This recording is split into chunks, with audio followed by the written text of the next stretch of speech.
നേരത്തെ സൂചിപ്പിച്ചതുപോലെ തന്നെ 8 മുതൽ 11 വരെ റോഡിന്റെ അരികിലാണ്. ഇന്നലെയൊക്കെ നമ്മളത് തത്സമയ ദൃശ്യങ്ങളിൽ ആ സ്പോട്ട് അവിടെ മാർക്ക് ചെയ്തത് നമ്മൾ കാണിച്ചതാണ്.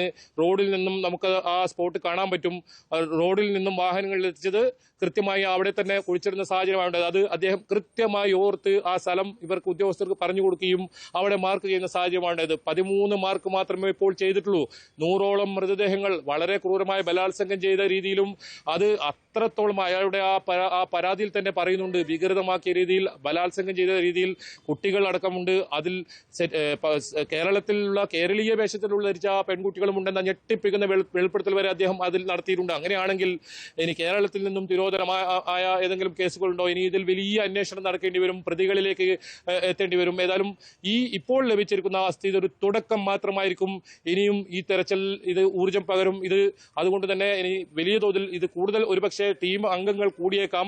SIT അംഗങ്ങൾ കൂടി കൂടുതൽ ഇടങ്ങളിലേക്ക് ഒരേ സമയത്ത് പരിശോധന നടത്തുന്ന അവസ്ഥയുണ്ടാകാം. വളരെ വേഗത്തിൽ പരിശോധന പൂർത്തിയാക്കി കോടതിയിൽ റിപ്പോർട്ട് സമർപ്പിക്കാനാണ് ഇപ്പോൾ SIT ആലോചിക്കുന്നത്. സൈത്തെ, വളരെ പ്രധാനപ്പെട്ട കാര്യമാണ്. എന്തായാലും ദൃശ്യങ്ങൾ തന്നെ ആ വസ്തുത പുറത്തേക്ക് വരികയാണ്. നോക്കൂ ആ ദൃശ്യങ്ങളിലേക്ക്. പോയിന്റ് നമ്പർ 6 മാർക്ക് ചെയ്തേക്കുന്ന ഇടം ആ ദൃശ്യത്തിൽ വ്യക്തമാണ്. ഒപ്പം തന്നെ ശുചീകരണ തൊഴിലാളി, അദ്ദേഹം മാസ്ക് ധരിച്ചുകൊണ്ട് അദ്ദേഹവും അവിടെയുണ്ട്. അദ്ദേഹം ചൂണ്ടിക്കാണിക്കുന്ന ഇടത്താണ് പരിശോധന നടക്കുന്നത്. ഒപ്പം ഒരു പ്ലാസ്റ്റിക് കവറിലേക്ക് അവിടെ നിന്ന് ലഭിക്കുന്ന വസ്തുക്കൾ, മൃതദേഹ അവശിഷ്ടങ്ങൾ, അസ്ഥിയുടെ ഭാഗങ്ങൾ അത് പരിശോധനയ്ക്ക് മാറ്റിവെക്കുന്നതും നമുക്ക് വളരെ ദൃശ്യം വ്യക്തമാണ്.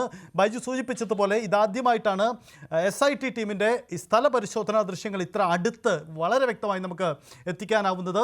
ന്യൂസ് 8ലേക്ക് മാത്രം ലഭ്യമാവുന്ന ഈ ദൃശ്യങ്ങൾ പ്രേക്ഷകർ കാണുക. നേത്രാവതി പുഴയുടെ ഓരം ചേർന്ന് വനഭാഗത്ത് SIT ടീം നടത്തുന്ന പരിശോധനയാണ്. ആ പരിശോധനയിലാണ് സുപ്രധാനമായ തെളിവുകളിലേക്ക് എത്തുന്നത്. കഴിഞ്ഞ ദിവസത്തെ പരിശോധനകളിൽ വെല്ലുവിളികൾ പലതുണ്ടായിരുന്നു.